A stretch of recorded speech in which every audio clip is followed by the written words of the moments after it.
Right now, an open house is in Fort Smith where you have the chance to weigh in on the future of the former Acme Brick property. 5 News reporter Jacob Luthi has more now on where this project stands.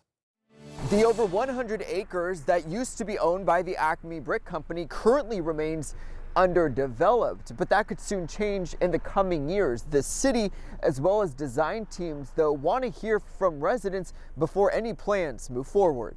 Take a look at your screen. This is the land that we're talking about. The city owns the land both east and west of Old Greenwood Road that you see outlined in red. Circled in yellow is where the Acme Brick building is. The city bought the over 100 acres in 2024 for just under $3 million. The primary goal of developing the land, the city says, is for stormwater management and flood mitigation.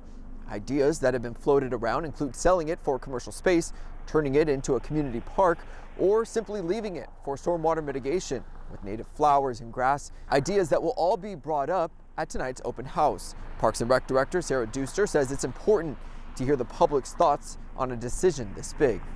Absolutely. I think it's very, very important to make sure it's what the citizens want. And we know the need is stormwater mitigation, but there's also a larger piece of land there that doesn't need that to control that water. So it's important that we get citizen input. Do we develop it into something, a public amenity, or do we sell it off for commercial development? Now, after the open house, the design team will make a presentation to the Fort Smith Board of Directors, taking the public comment in mind.